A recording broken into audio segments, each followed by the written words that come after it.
Welcome back.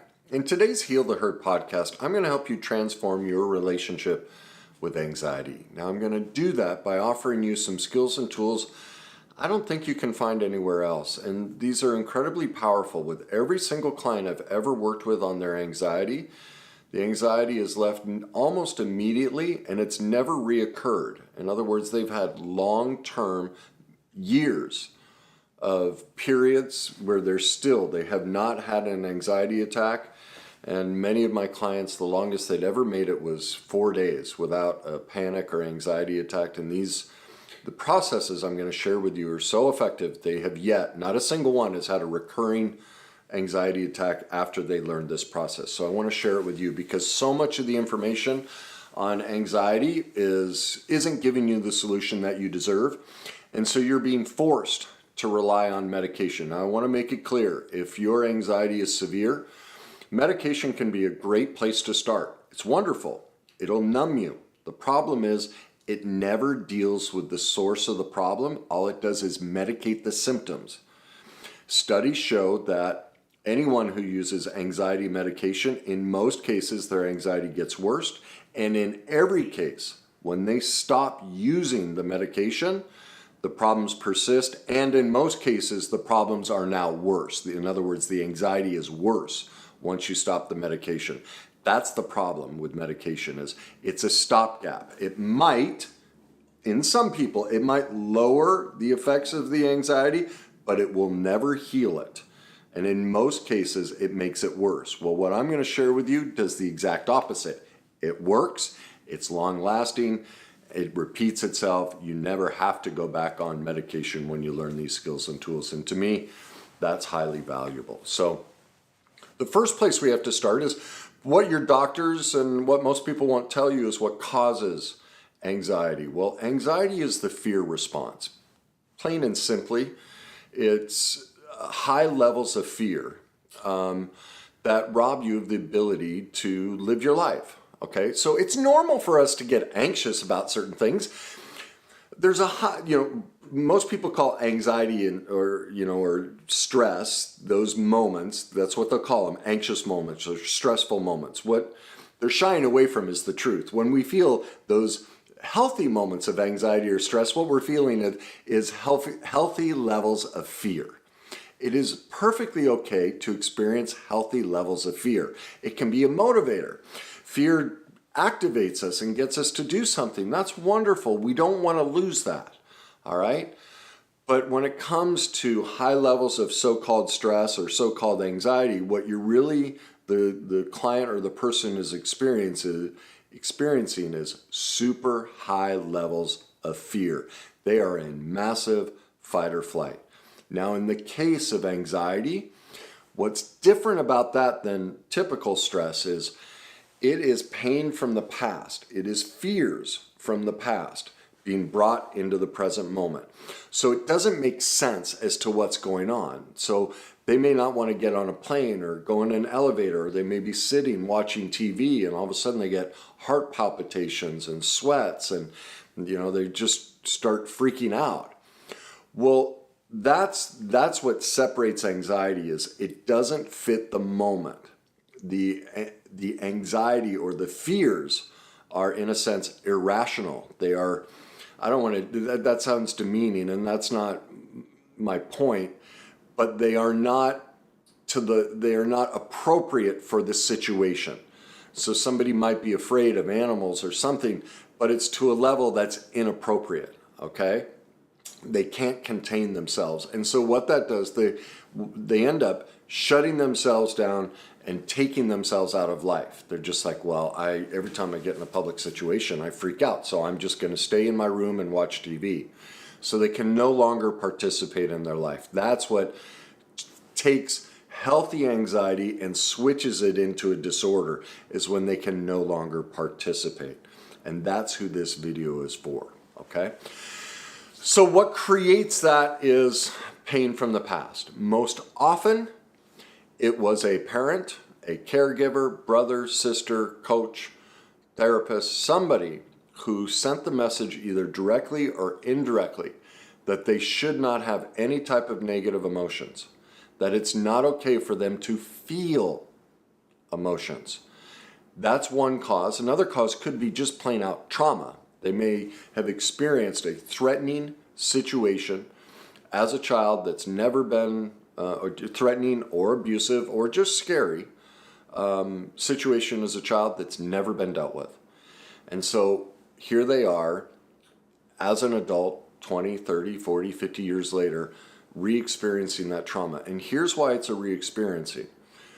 Every bit of emotional trauma we ever go through gets lodged in the body. It doesn't get lodged in the brain. That's not where we hold our trauma. It's a physical place. That's why illness and disease are caused by emotional trauma, because we store that emotional trauma in our body. And so you're sitting there watching TV, and all of a sudden your heart starts doing this.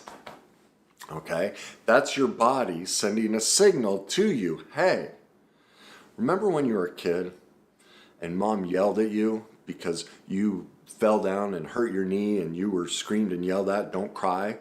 Big boys don't cry.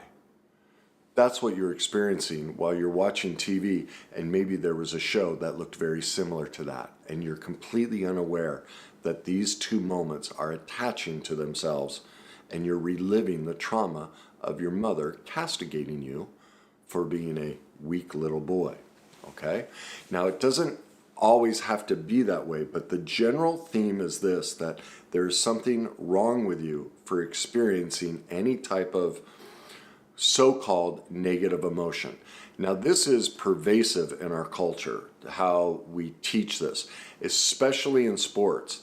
I brought this up in another recent video when I was watching a documentary about tennis and how Andy Roddick was going to be the new American star, and dang it, I just had his name, and the last time I brought this up I forgot the guy's name, and I just did it again, and someone commented on a post and gave me his name, and I had it all in my head, and I did it to myself again. But he suffered from severe anxiety. Well, you know what caused it, and this is what was sad about the documentary, is he went to a famous tennis academy, and what they taught in that tennis academy, they showed the video for how to be mentally tough. And this psychologist who was teaching all of these kids how to be mentally tough was literally berating them for showing any emotion. That's how you be mentally tough. That it's a sign of weakness and you're a bad tennis player. You will never play at the highest levels if you show any level of negative emotion. Sports, we really beat people up for experiencing any negative emotion. I've brought this up in previous videos where Ray Lewis, the famed football player, several years ago, Odell Beckham Jr. was having a meltdown on the sidelines. He was going through a lot of things emotionally. And Ray Lewis commented on, it's okay that he's angry, but it's not okay that he's crying. See, we can, as men, we can act like barbarians. We can beat the hell out of anybody, that's okay. But if we act anything that looks somewhat feminine, there's something wrong with that. Well, there you go, the suppression of emotion. So what I want you to think about in your life is, how was it not okay for you to be sad, angry, scared, afraid? How is it not okay for you to speak your needs and wants, to share your morals and values, to share anything about yourself? How were you castigated and suppressed and told, we don't talk about that? I had a client in the office yesterday, and this is very prevalent. She's Latin, and in the Latin culture, you know, the message she was sent, and she came to see me because of anxiety.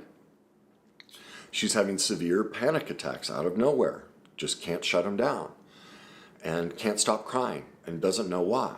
Well, her mother was very distant from her emotionally, never hugged her, never told her she loved her, and anytime she brought up to her mother, you know, how when she was young, a boy didn't like her, anything like that, her mother would look at her and go, well, why do you care? Just get over it and move on. And the same thing with her father. Her father was very disparaging to her verbally, but then would take her for ice cream. Like, he'd buy her things. And so he was very negative emotionally. But then, because he felt so much guilt and shame over it, he'd buy her things. So it created this confusing dynamic. And the consistent message from both parents was, as soon as anything happened, get over it. It's in the past. It doesn't matter. Move on, make better choices, and do it differently. She was never allowed to process any emotion.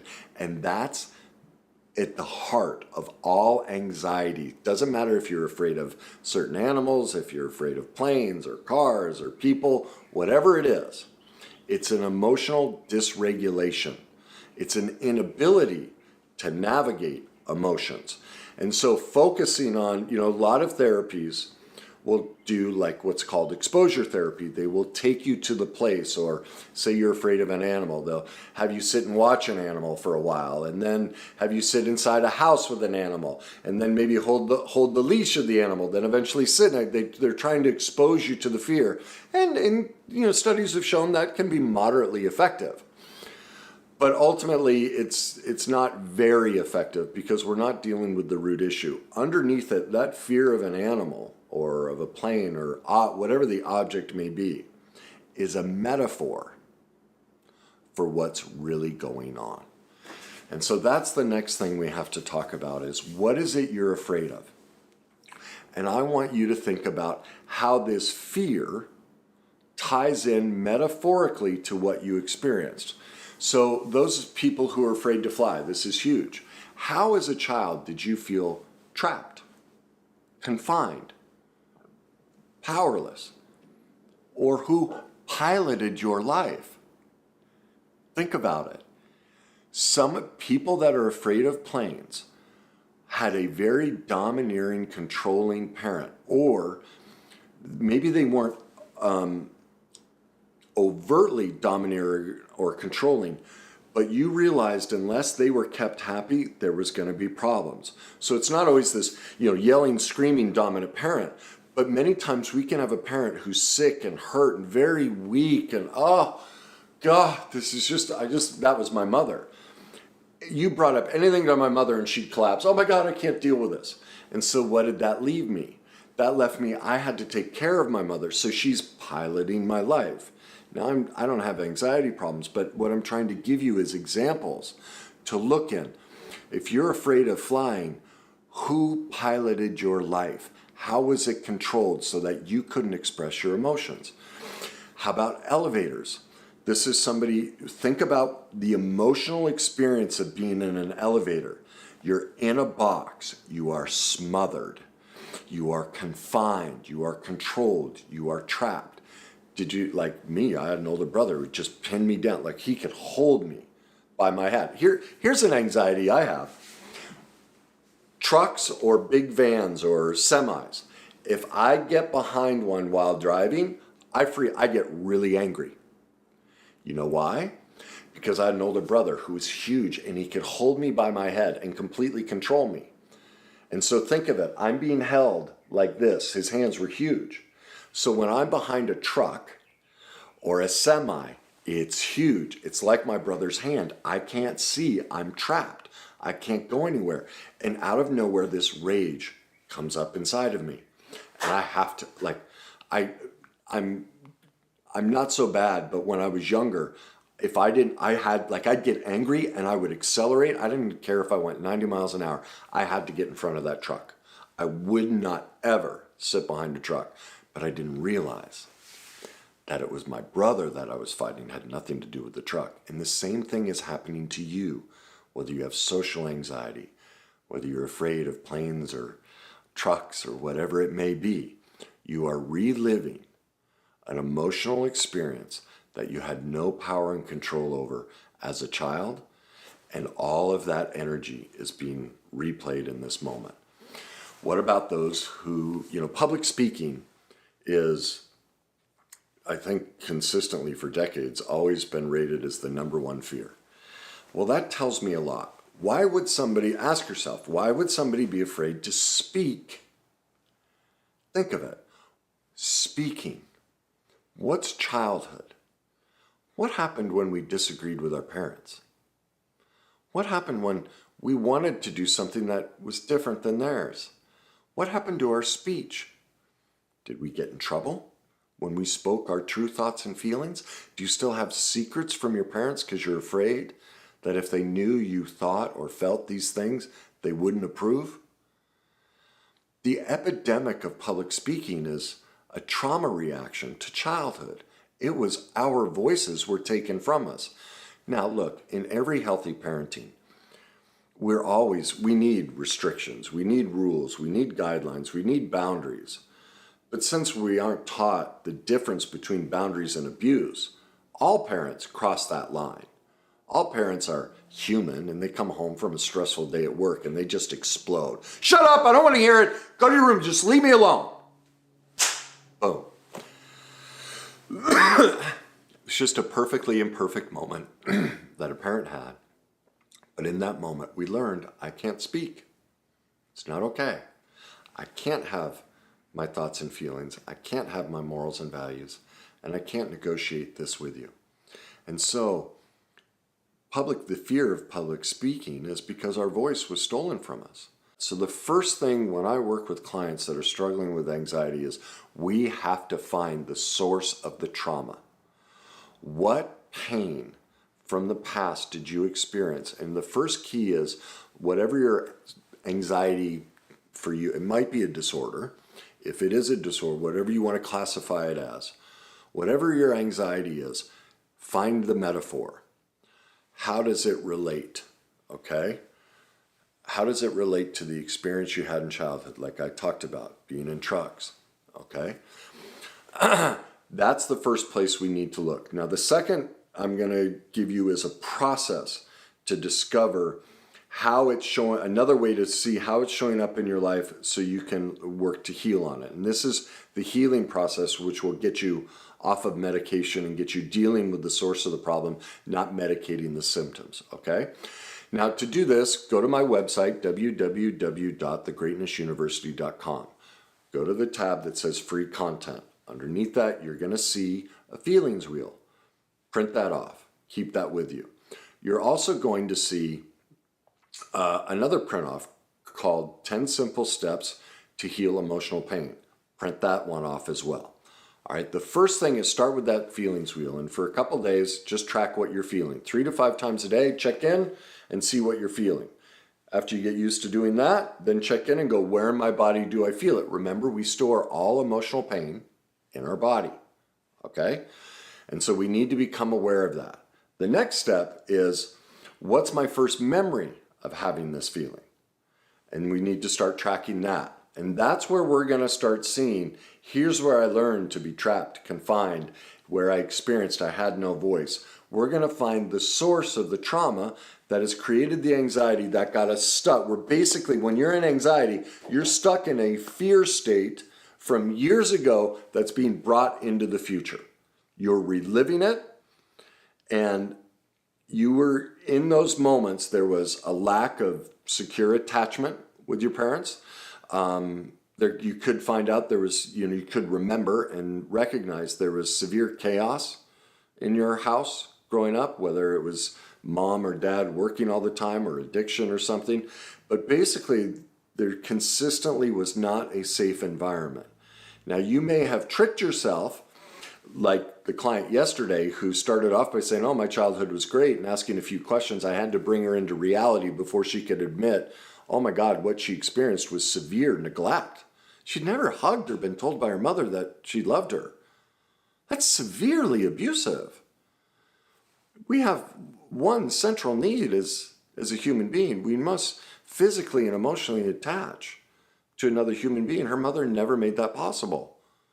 My God, that would scare the living hell out of a child. But see, we've learned to detach to survive the abuse and the neglect and the trauma. And we've minimized it, suppressed it, and society tells us don't look in the past. And our whole message as a family was don't ever look in the past, just move forward. And so do you see why she would be so anxious to even come see someone like me who might talk about the past, puts the whole social family structure at risk. Do you see how threatening, like she was basically threatened? Don't ever feel.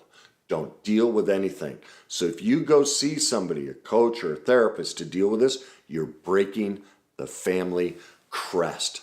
Our family is set up on this dynamic that we don't deal with feelings. Holy Jones. No wonder she's having these panic attacks, which she can't stop crying. She's crying the tears of neglect and abandonment and suppression and repression, that it was never okay for her to have any needs and wants. That is a house that has no security. There's no attachment. There is pure chaos, and that is unsafe. And that's how almost all of us live, but we minimize, oh, it's not that big a deal. It didn't affect me. Oh, yes, it did. Yes, it did. It's affecting all of us. And that's why anxiety doesn't get dealt with, because the helping professionals are not talking about the root causes. It is always in trauma. That's where anxiety starts, okay? So the thing to remember is you didn't do anything wrong. There's nothing bad or broken in you. The exact opposite is the truth. You're incredibly gifted. You came up with an absolutely perfect coping skill to survive intolerable pain and messaging that obviously, look at your life. Look at how difficult it's been with this anxiety. That is the living proof of how scared you were at your parents or your caregivers or whoever the primary people were that placed this into you. The way it's showing up in your life now is giving you a window into how scary it was for you as a child. Now think about it. You're scared to death, whether you're 20, 40, 60 years old, dealing with this anxiety. Just think of what of the pressure on a 4, 6, 8, 10, 12-year-old, whatever it was, when this first happened to you. Can you see how impressive it is that you survived it? You are an incredible individual to have been able to navigate all of that pain at such a young age. No child should be asked to carry that burden or navigate that. And look at what you've done. You should feel nothing but tremendous respect and empathy and be incredibly proud of what you did. And this brings home another client of mine who has been dealing with anxiety, and for her, there are many levels of it. And so the process with her has been finding all the different ways she was told she couldn't be herself. And one came up this week. That's what spurred me to do this video. And it was about gossip. There was a situation in her life where people were gossiping, and we had our session, and she was just, the feelings were huge about how bad it was to gossip and how upset she was. And so when I saw that, I knew, there was something in childhood. We used this process, work back. And that was the message in childhood by her parents. Like her parents would get vehemently angry if anyone gossiped. Well, her parents were both gossipers. That's the irony of when our parents do these things. They're usually doing everything they're telling us not to do. So all of that pain, see, when we really hate something, it's because we're doing it. So her parents were vehemently against gossiping, yet they're doing it. So all the anger and rage they have over people who gossip, they were projecting outwards, but it's really their own self-loathing and rage for how they gossip. Okay? They're angry at themselves, but they can't see it because they had to, just like this client, they had to repress it as well. And so they can't see themselves. But the problem is all of that rage got dumped into my client. That's the anxiety. That's what parents do. They just pass it down. And so we as the child are now carrying our parents' pain. It's part of what you're going to learn to release. That's why you're stuck in this anxiety. You're carrying somebody else's pain. And so as we talked about that, she said, so then, we figured it out. She was 10 years old when all of this, hit her. And it was fascinating. In a very young voice, she goes, "So what should I have done instead, Kenny?" And I said, "What do you mean?" She goes, "Well, I decided to create this coping skill and do this. What should I have done?" And I just, like in that moment, the sadness hit me of, man, here's this 10-year-old little girl, in a sense, in this moment, who's afraid of being bad and wrong. And as I said to her, I said, you did perfectly. Your response was perfect. You didn't do anything wrong. You shouldn't have responded any other way than to have pushed all this down and taken all of that on. It was the perfect response. What you did is you developed a false persona that realized, wait a minute, I can't be me, because if I'm me, mom and dad will have a problem with it. So I need to now be the one who carries their pain about gossiping. Okay, I'll develop that for you, mom and dad, so that you get what you need, mom and dad. And that way you're not upset, you're not angry. I will be the perfect child for you. And in that, I will also drop who I am so that you're pleased. And I will do this because you have just proved to me the only way I get attachment from you is if I become the person who carries your pain around gossiping. How did you make a wrong decision? I said to her. It was brilliant. And she started to cry. She's like, I didn't expect that response. I could have sworn you'd have told me I should have. Like, what she thought I would respond is how now as an adult to deal with it. I was like, but you were 10 years old. It's not appropriate for you to respond as an adult. Your parents were asking you to carry an adult responsibility that they couldn't carry. They didn't know how to stop gossiping. They didn't know how to deal with their emotions because society and their own parents never taught them how to deal with their emotions. And so they passed that responsibility on to you. And so you came up with an incredibly gifted response to go, you know what? I love you, mom and dad. I'll do anything for you. I'll carry your pain. It's a perfect response because it's the only way you could survive. And it's the same for you. You didn't do anything wrong. And you're not doing anything wrong now when you have your panic attacks, when you have your anxiety attacks, and all that shame and self-loathing and sometimes self-disgust at why can't I deal with this that comes up. None of those feelings are yours. Those are the people that place the anxiety into you. That's their self-loathing. That is their self-disgust.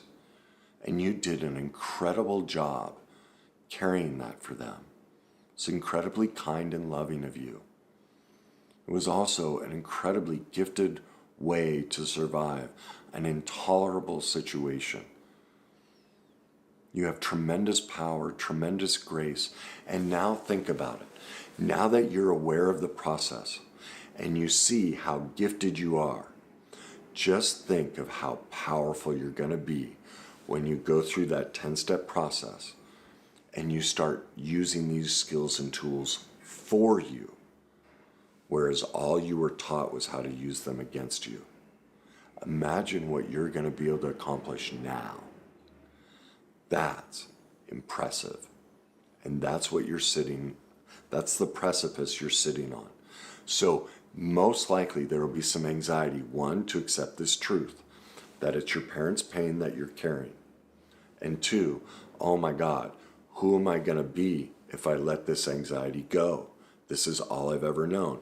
And that's the other piece that's hidden in the anxiety dilemma that people don't want to tell you about. In part, not all, but many times, children that went through this, they learned that they get rewarded for being sick, being hurt, being anxious. It was the only way that they got the parent to show up for them and give them attention. So early on, they developed asthma. They developed all these different conditions or fears and phobias to because their parents, remember, were neglecting them emotionally. They didn't get the this secure attachment and attunement. So they develop this illness, disease, or chronic condition because it got my parents' care and attention. I did that. I write about all of that in my book, Your Journey to Success. And everyone does this. I know that's hard to believe. And no one wants to hear that, but it's true. When you do the work, you'll see, oh my God, I got sick and hurt, and I got a lot of these conditions to suck care out of somebody. Because what happens if we're sick or hurt? Almost always, people take care of us. Now, there are some that get sick and hurt or get in trouble, create these, and their parents flip out. They are met with rage, confrontation. Their parents are volatile and will deny any type of care to them. But do you see, even when a parent vehemently pushes you away and says you're wrong and bad, do you see how all of that energy is still care? Because somebody who doesn't care about us, do they get angry at us? Do they fight with us? They just walk away.